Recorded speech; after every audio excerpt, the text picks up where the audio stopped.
ಏನು ಮಾಡಿದ್ದಾರೆ ಸರ್ಕಾರ? ಒಂದು ವರ್ಷ ಮೇಲೆ ಆಗ್ತಾ ಇದೆ. ಅವರು ಬಡವರಿಗೆ ರಾಜಕೀಯ ಮಾಡ್ತಾ ಇಲ್ಲ, ಅವ್ರು ಹೊಟ್ಟೆ ಪಾಡಕ್ಕೆ ರಾಜಕೀಯ ಮಾಡ್ತಾ ಇರೋದು. ಏನು ಹೇಳೋದಿಲ್ಲ, ಜನಸಾಮಾನ್ಯರಿಗೆ ತೊಂದರೆ.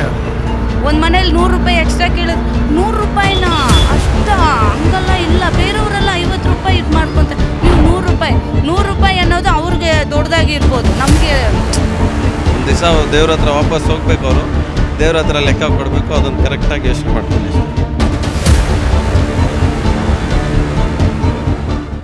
ರಾತ್ರಿ ಈಗ ಪೆಟ್ರೋಲ್ ರೇಟ್ ಹೆಚ್ಚಾಗಿದೆ. ಮತ್ತೆ ಆಗಿದೆಯಾ? ಹಾಂ, ಈಗ 3 ರೂಪಾಯಿ ಜಾಸ್ತಿ ಆಗಿದೆ.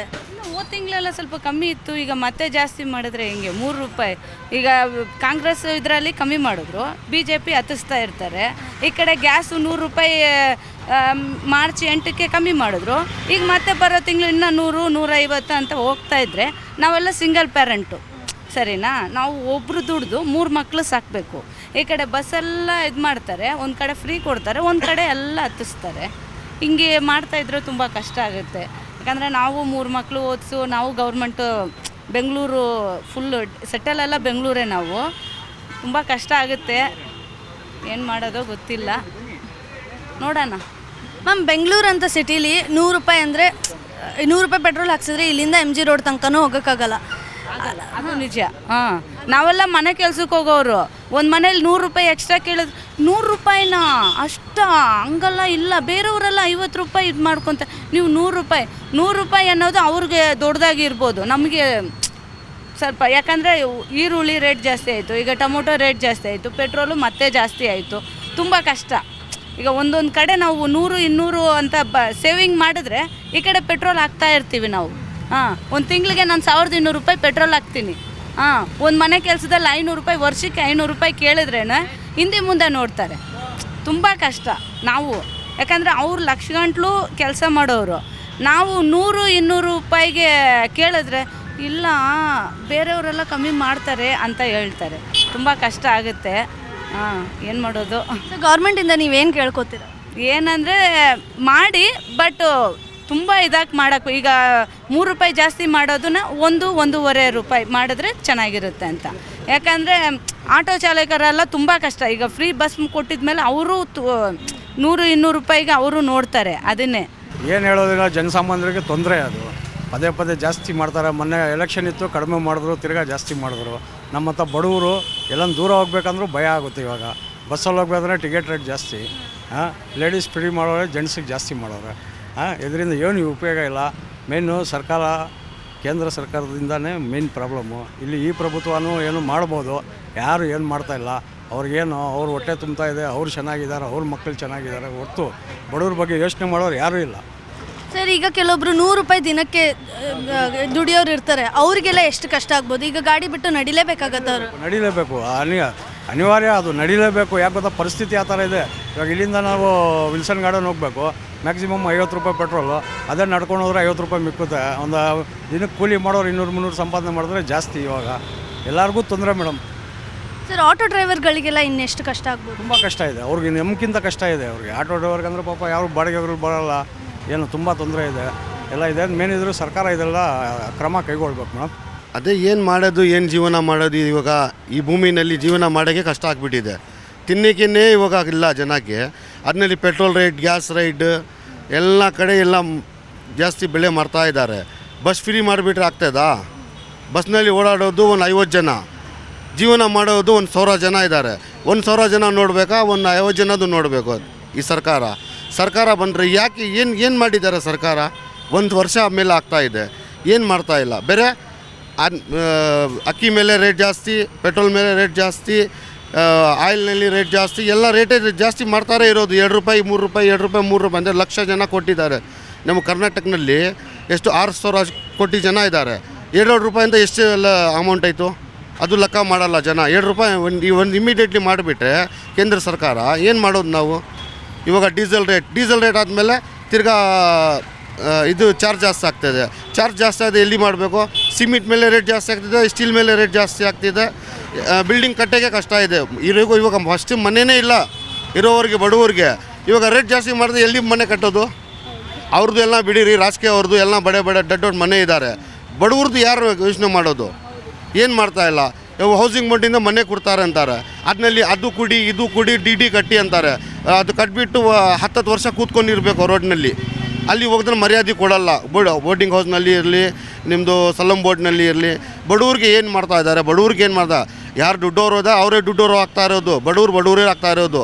ಈ ಸರ್ಕಾರನಲ್ಲಿ ಯಾರು ಏನು ಜೀವನ ಕೊಡೋರು ದೇವರೇ ಒಳ್ಳೇದು ಬುದ್ಧಿ ಕೊಡಬೇಕು. ಏನು ಮಾಡ್ತಾ ಇಲ್ಲ ಇವರೆಲ್ಲ.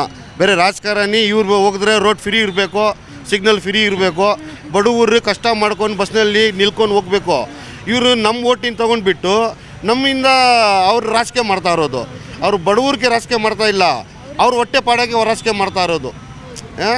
ಏನೊಂದು ಪಬ್ಲಿಕ್ಗೆ, ಬಡವ್ರಿಗೆ, ನಮ್ಮ ಕರ್ನಾಟಕ ಬೆಂಗಳೂರವ್ರಿಗೆ ಏನು ಸೇಫ್ಟಿ ಇಲ್ಲ. ಇವಾಗ ನೋಡಿ ಬೆಂಗಳೂರಿನಲ್ಲಿ ಎಷ್ಟು ಕ್ರೈಮ್ ಇದೆ, ಎಷ್ಟು ಗಾಂಜಾ ನಡ್ತಾ ಇದೆ, ಎಷ್ಟು ಬಾರ್ಗಳು ಜಾಸ್ತಿ ಆಗಿಬಿಟ್ಟಿದೆ. ಬಾರ್ದು ಟೈಮಿಂಗ್ ಏನಿದೆ ಇವಾಗ 9 to 7. ಇವಾಗ ರಾತ್ರಿ 1 ಗಂಟೆ ಮುಟ್ಟ ಬಾರ್ ನಡ್ತಾ ಇದೆ. ಯಾರು ಕೇಳೋರು? ಒಳ್ಳೆ ಇವಾಗ ಬಡವರು ಮನೆಯವ್ರ ಮಕ್ಕಳು ಒಳ್ಳೇದು ಎಲ್ಲಿ ಹಾಕೋದು? ಒಳ್ಳೆ ಎಜುಕೇಷನ್ ಕೊಡಬೇಕು ಅಂತ ಇವಾಗ ದುಡ್ಡವ್ರ ಮಗು ಕಾರ್ನಲ್ಲಿ ಓಡ್ತಾನೆ, ಬಡವ್ರ ಮಗ ನೋಡಿ ಆಸೆ ಆಗಿಬಿಟ್ಟು ಅವ್ರನ್ನೇ ರಾಂಗ್ ರೂಟ್ನಲ್ಲಿ ಹೋಗ್ತಾನೆ, ನನಗೇನು ದುಡ್ಡು ಬೇಕು ಅಂತ. ಇವಾಗ ಅವ್ರಿಗೆ ಯಾರು ಹೆಲ್ಪ್ ಮಾಡೋದು? ಇವಾಗ ಗೌರ್ಮೆಂಟ್ ಸ್ಕೂಲ್ ಹೋಗಿ, ಗೌರ್ಮೆಂಟ್ ಕಾಲೇಜ್ ಹೋಗಿ ಏನಿದೆ? ಒಳ್ಳೆ ಟೀಚರ್ ಇಲ್ಲ, ಅವ್ರಿಗೆ ಸಂಬಳನೇ ಕೊಟ್ಟಿಲ್ಲ ಅಂತ ಯಾರು ಬರ್ತಾರೆ ಕೆಲಸಕ್ಕೆ? ಅವ್ರಿಗಿನ್ನ ದೇವರು ಹೊಟ್ಟೆ ಕೊಟ್ಟಿದ್ದಾರೆ, ಅವ್ರಿಗಿನ್ನ ಮಕ್ಕಳು ಇದ್ದಾರೆ, ಅವ್ರು ಯಾರು ನೋಡೋದು ಅವ್ರದಲ್ಲ? ಬೇರೆ ಪ್ರೈವೇಟ್ ಸ್ಕೂಲಲ್ಲಿ ಹಾಕಿದ್ರೆ ಅವ್ರ ಹತ್ರ ದುಡ್ಡಿದೆಯಾ? ಇಲ್ಲ. ಎಲ್ಲಿಂದ ನಾವು ಜೀವನ ಮಾಡೋದು? ಏನು ಯಾವುದಿಲ್ಲ. ಇವ್ರು ಬಂದರೆ 20 ಕಾರ್ ಹಿಂದ್ಗಡೆ ಬರ್ತದೆ, ಸಿಗ್ನಲ್ ಹಾಕೊಂಡು ಫ್ರೀ ಹೋಗ್ಬಿಡ್ತಾರೆ. ನಾವು ಹೋಗ್ಬೇಕಂದ್ರೆ ಇಲ್ಲಿಂದ ಮೆಜೆಸ್ಟಿಕ್ಗೆ 1 hour ಆಗ್ತದೆ, ಅವ್ರಿಗೆ 10 ನಿಮಿಷನಲ್ಲಿ ಹೋಗ್ತಾರೆ. ಅದೆಲ್ಲ ಯಾರು ಯೋಚನೆ ಮಾಡ್ತಾಯಿಲ್ಲ, ಪಬ್ಲಿಕ್ ಯೋಚನೆ ಯಾರು ಮಾಡ್ತಾಯಿಲ್ಲ. ಬೇರೆ ಅವ್ರವ್ರದ್ದು ಹೊಟ್ಟೆ ಪಾಡ ನೋಡ್ಕೊಂಡು ಹೋಗ್ತಾ ಇದ್ದಾರೆ. ಇವಾಗ 2 ರೂಪಾಯಿ ಅಂದರೆ ಎಷ್ಟು ಜನ ಎಷ್ಟು ಗಾಡಿ ಓಡ್ತಾ ಇದೆ ಬೆಂಗಳೂರಿನಲ್ಲಿ, ಅದು ಲೆಕ್ಕ ಮಾಡಿ. ಎಷ್ಟು ಲಕ್ಷ ರೂಪಾಯಿ ಡೈಲಿಗೆ ಅವ್ರಿಗೆ ಸಂಬಂಧ ಆಯಿತು. ಇನ್ನು 10 ರೂಪಾಯಿದು ಟಿಕೆಟ್ ಫ್ರೀ ಮಾಡಿಬಿಟ್ಟು ಹಾಕ್ಬಿಡ್ತದ? ಏನು ಪ್ರಯೋಜನ ಇದೆ? ಎಲ್ಲ ಓಡಾಡ್ತದ ಆ ಬಸ್ನಲ್ಲಿ. ಬೇರೆ ಲೇಡೀಸ್, ಜೆಂಟ್ಸ್ಗೆ ಹೋಗಿ ಸಂಬಂಧ ಕೆಲಸಕ್ಕೆ ಯಾರು ಹೋಗೋದು ಜಾಸ್ತಿ? ಜೆಂಟ್ಸೇ ತಾನೇ. ಲೇಡೀಸ್ ಹೋಗ್ತಾರಾ? ಕೆಲವ್ರ ಜಾತಿನಲ್ಲಿ ಹೋಗ್ತಾರೆ, ಸ್ವಲ್ಪ ಜನ ಕೆಲವ್ರ ಜಾತಿನಲ್ಲಿಲ್ಲ. ಇವಾಗ ಆಫೀಸವರೆಲ್ಲ ಎಲ್ಲ 2 ವೀಲರ್ನಲ್ಲಿ ಹೋಗ್ತಾರೆ, ಲೇಡೀಸ್ ಕಾರ್ನಲ್ಲಿ ಹೋಗ್ತಾ ಇದೆ, ವಾಲ್ವೋನಲ್ಲಿ ಹೋಗ್ತಾ ಇದೆ. ಬಿಟ್ಟರೆ ಯಾರು ಹೋಗ್ತಾರೆ? ಅದು ಈ 10 ರೂಪಾಯಿ ಮಾಡಿ ಇಲ್ಲಿ 2 ರೂಪಾಯಿಂದ ಎಷ್ಟು ಲಕ್ಷ ಗಾಡಿ ಇದೆ ನಮ್ಮ ಹತ್ರ, ಅಷ್ಟು ಗಾಡಿದು ಲೆಕ್ಕ ಮಾಡಿ. ಗ್ಯಾಸ್ ರೇಟ್ ಕಮ್ಮಿ ಮಾಡ್ತೀನಿ ಅಂತ ಹೇಳ್ರು. 1 ವರ್ಷ ಆಯಿತು ಸರ್ಕಾರ ಬಂದು, ಏನು ಕಮ್ಮಿ ಮಾಡಿದ್ದಾರೆ? ಗ್ಯಾಸ್ ಇಲ್ಲ ಅಂದರೆ ಇವಾಗ ಮನೆಯಲ್ಲಿ ಊಟ ಸಿಕ್ಕಲ್ಲ, ಆ ಥರ ಕಾಲ ಬಂದುಬಿಟ್ಟಿದೆ. ಮಿಕ್ಸಿ ಇಲ್ಲ ಅಂದರೆ ಸಾರ ಮಾಡೋಕ್ಕಾಗಲ್ಲ, ಆ ಥರ ಕಾಲ ಇದೆ ಇವಾಗ. ಈ ಟೈಮ್ನಲ್ಲಿ ಇದೆಲ್ಲ ಮಾಡಿ ಇವಾಗ ಲಾಕ್ಡೌನ್ ಆಯಿತು, ನೋಟ್ಬಂದಿ ಆಯಿತು, ಲಾಕ್ಡೌನ್ ಆಯಿತು, ಎಲ್ಲ ಕಷ್ಟನಲ್ಲಿ ಇದ್ದಾರೆ. ಸ್ವಲ್ಪ ಇವಾಗ ಸ್ಟಡಿ ಆಗ್ತಾ ಇದ್ದಾರೆ. ಅದರಲ್ಲಿ ತಿರ್ಗಾ ರೇಟ್ ಜಾಸ್ತಿ ಮಾಡಿದ್ರೆ ಏನು ಪ್ರಯೋಜನ ಇದೆ? ಯಾಕೆ ಇದು 2 ರೂಪಾಯಿ ಮಾಡಿದಲ್ಲ ಏನು ಸಮಾಜ? ಅವಾಗ ಹೇಳ್ದು ಮನಮೋಹನ್ ಸಿಂಗ್ ಸರ್ಕಾರ ಇದ್ದ ಟೈಮಿಗೆ ಎಷ್ಟು ರೇಟ್ ಇತ್ತು, ಮೋದಿ ಸರ್ಕಾರ ಬಂದು ಎಷ್ಟು ರೇಟ್ ಆಯಿತು ಅಂತ ಹೇಳಿದ್ರು. ಇವಾಗ ಮನಮೋಹನ್ ಸಿಂಗ್ ಸರ್ಕಾರನೇ ಇಲ್ಲ, ಇವಾಗ ಮೋದಿ ಸರ್ಕಾರನೇ ಇದೆ. ಇವ್ರೇನು ಮಾಡಿದ್ದು ವಾದ? ನಾನು ಇಷ್ಟು ಬಂದರೆ ನಾವು ಸರ್ಕಾರ ಇದೆಲ್ಲ ಕಮ್ಮಿ ಮಾಡ್ತೀವಿ, ಗ್ಯಾಸ್ ಕಮ್ಮಿ ಏನು ಮಾಡಿದ್ದಾರೆ? 1 ವರ್ಷ ಬೇಕಾ ಮಾಡೋಕ್ಕೆ? 1 ವರ್ಷ ಎಲ್ಲಿಗೆ? ಒಂದು ಕ್ಯಾಬಿನೆಟ್ನಲ್ಲಿ ಮಾಡ್ಬೋದು ಆರಾಮಾಗೆ. ಏನು ಇವ್ರದ್ದು ಏನು ದುಡ್ಡಿಲ್ಲ, ನಮ್ಮ ದುಡ್ಡೇ, ಜನ ದುಡ್ಡೇ. ನಮ್ಮ ಕನ್ನಡಿಯವರು ಒಳ್ಳೆಯವರು, ಅದಕ್ಕೆ ಏನು ಯಾರು ಮಾತಾಡಲ್ಲ, ಏನು ತಪ್ಪು ಕೇಳಲ್ಲ. ಯಾಕೆಂದ್ರೆ ಒಂದು ಪ್ರೀತಿನಿ ನಾವು ಹೋಗ್ತಾ ಇರೋದು, ಯಾಕೆಂದರೆ ನಮ್ಮ ಕಾವೇರಿ ತಾಯಿದು ರಥ ಇರೋದು, ಅದರಲ್ಲಿ ನಾವು ಭಾಳ ಪೀಸ್ಫುಲ್ ಹೋಗ್ತಾ ಇದ್ದೀವಿ. ಸರ್ಕಾರ ಏನು ಮಾಡ್ತಾಯಿಲ್ಲ. ಬೇರೆ ಅವ್ರಿಗೆ ಎಷ್ಟು ಲಕ್ಷ ರೂಪಾಯಿ ಅವ್ರದ್ದು ಡೀಸೆಲ್ ಆಗ್ತಾಯಿದೆ, ಅವ್ರಿಗೆ ಓಡ್ತಾ ಇರೋದಲ್ಲ ಕಾರ್ನಲ್ಲಿ ಎಷ್ಟು ಲಕ್ಷ ರೂಪಾಯಿ ಇದೆ. ಎಲ್ಲ ಕಾರ್ನಲ್ಲಿ ಓಡಬೇಕಾ ಅವರು? ಮಾಮೂಲಿ ಒಂದು ಕಾರ್ನಲ್ಲಿ ಯಾವುದು ನಾವು ಅವ್ರು ಹೋದ್ರೆ 20 ಕಾರ್ ಬೇಕಾ? ಬೇಸ್ ಪಟೇಲ್ ಇರೋ ಟೈಮ್ನಲ್ಲಿ ಅಂಬಾಸಿಡರ್ನಲ್ಲಿ ಓಡ್ತಾ ಇದ್ದು ಅವರು, ಅಷ್ಟರಲ್ಲಿ ಅವ್ರ ಹಿಂದ್ಗಡೆ 20 ಕಾರ್ ಓಡ್ತಾ ಇದ್ದಾರಾ? ಒಂದು ರೋಡ್ ಆಗ್ತಾಯಿದೆ ಅವ್ರು ಬಂದರೆ, CM ಬಂದರೆ, ಡೆಪ್ಟಿ CM ಬಂದರೆ, ಹೋಮ್ ಮಿನಿಸ್ಟರ್ ಬಂದರೆ. ಬಡವರು ನಾವು ನಾರ್ಮಲ್ ಪಬ್ಲಿಕ್ ಹೆಂಗೆ ಹೋಗಬೇಕು ನಾವು? ಅವ್ರು ಹೋಗಿಂದ ನಮ್ಮ ಗಾಡಿ ಸ್ಟಾರ್ಟ್ ಮಾಡ್ಕೊಂಡಿದ್ರೆ ನಮ್ದು 1/2 ಲೀಟ್ರ್ ಪೆಟ್ರೋಲ್ ವೇಸ್ಟ್ ಆಗ್ತಾ ಇದೆ. ಸ್ಟಾರ್ಟಿಂಗಲ್ಲಿ ಇದ್ದಾರೆ ಸಗಲಿವರು ಬುದ್ಧಿಯವರು ಹಾಫ್ ಮಾಡಿಬಿಡ್ತಾರೆ. ಸ್ವಲ್ಪ ಅವ್ರು ಮಾಡಲ್ಲ, ಯಾಕೆ ಮಾಡಬೇಕು ಅಂತ. ಎಲ್ಲ ಭಾಳ ಕಷ್ಟ ಇದೆ. ಕಷ್ಟಕ್ಕೆ ಸಾಲ್ವ್ ಮಾಡಬೇಕು, ಬೇರೆ ಕೂತ್ಕೊಂಡು ರಾಜಕೀಯ ಮಾಡಬಾರ್ದು. ಅದೇ ನಾನು ಇಷ್ಟದಿ ಅದರಿಂದ ನಮ್ಮ ಧನ್ಯವಾದ.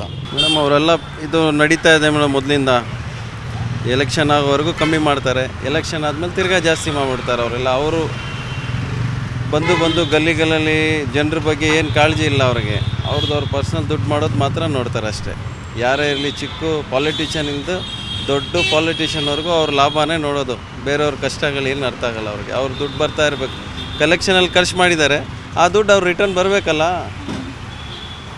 ಸರ್ ಈಗ ಸ್ವಿಗ್ಗಿ ಝೊಮ್ಯಾಟೊ ಅವರಿಗೆಲ್ಲ ಎಷ್ಟು ಕಷ್ಟ ಆಗ್ಬೋದು? ಡೈಲಿ ಅವರು ತುಂಬ ಇದು ಗಾಡಿ ಓಡಿಸ್ಬೇಕಾಗತ್ತೆ ಅದಕ್ಕಾಗಿ. ಮೇಡಮ್ ಸ್ವಿಗ್ಗಿ ಝೊಮ್ಯಾಟೋರೆಲ್ಲ ಆಲ್ಮೋಸ್ಟ್ ಕಷ್ಟನೇ. ನಾನು 7 ಇಯರ್ಸ್ ಕೆಲಸ ಮಾಡಿದೆ ಅದರಲ್ಲಿ. ಅವ್ರಿಗೆಲ್ಲ ಕಷ್ಟ ಇದ್ದಿದೆ. ಸ್ವಿಗ್ಗಿ ಅವ್ರಿಗೆ, ಝೊಮ್ಯಾಟೊ ಅವ್ರಿಗೆ ಅವ್ರ ಕಂಪನಿಯಿಂದ ಏನು ಕೊಡಲ್ಲ. ಅವ್ರು ಎಕ್ಸ್ಟ್ರಾ ಪೆಟ್ರೋಲ್ ಜಾಸ್ತಿ ಇದ್ದರೆ ಎಕ್ಸ್ಟ್ರಾ ಏನು ಬೆನಿಫಿಟ್ ಬರೋಲ್ಲ. ಬಟ್ ಏನಂದರೆ ಎಕ್ಸ್ಟ್ರಾ ಕೈಯಿಂದ ಹಾಕಬೇಕು. ಈಗ ಕಸ್ಟಮರ್ ಲೊಕೇಶನ್ ಒಂದು ಕಡೆ ಇರುತ್ತೆ, ಬೇರೆ ಕಡೆ ಹೋಗ್ಬೇಕಂದ್ರೆ ಎಕ್ಸ್ಟ್ರಾ ಸುತ್ಕೊಂಡು ಹೋಗಬೇಕು, ಅದೆಲ್ಲ ಅವ್ರ ಕೈಯಿಂದ ಹೋಗಬೇಕು. ಬಟ್ ಕಷ್ಟ ಇದೆ ಮೇಡಮ್. ಏನೇ ಜೀವನ ಮಾಡಬೇಕಂದ್ರೆ ಇಲ್ಲಿ ಮಿಡಿಲ್ ಕ್ಲಾಸ್ ಫ್ಯಾಮ್ಲಿಯವ್ರಿಗೆ ತುಂಬ ಕಷ್ಟ. ಬಡವ್ರಿಗೇನು ಕಷ್ಟ ಅನಿಸಲ್ಲ ಅವ್ರು, ಯಾಕಂದರೆ ಬಡವರವರು ಕೇಳ್ಕೊಂಡು ತಿನ್ನೋರು. ಹೈ ಕ್ಲಾಸ್ ಅವರು ದುಡ್ಡಿದೆ, ಅವ್ರ ಹತ್ರ ಟೆನ್ಷನ್ ಇರೋಲ್ಲ. ಮಿಡಿಲ್ ಕ್ಲಾಸ್ ಮಾತ್ರ ದುಡ್ಡು ತಿನ್ನಬೇಕು ಅವರು. ಅವ್ರಿಗೆ ಮೇನ್ ಕಷ್ಟ ಇರೋದು ದೇಶದಲ್ಲಿ. ಸರ್ ಗೌರ್ಮೆಂಟಿಗೆ ಏನು ಕೇಳ್ಕೊತೀರಾ ನೀವು? ಏನು ಕೇಳ್ಕೊಳ್ಳಲ್ಲ ಮೇಡಮ್. ಬಸ್ ದೇವ್ರಿಗೆ ಎದ್ರಿ ಕೆಲಸ ಮಾಡಲಿ ಅಷ್ಟೇ. ಒಂದು ದಿವಸ ದೇವ್ರ ಹತ್ರ ವಾಪಸ್ ಹೋಗ್ಬೇಕು ಅವರು. ದೇವ್ರ ಹತ್ರ ಲೆಕ್ಕ ಕೊಡಬೇಕು. ಅದನ್ನು ಕರೆಕ್ಟಾಗಿ ಯೋಚನೆ ಮಾಡ್ಕೊಳ್ಳಿ ಅಷ್ಟೇ.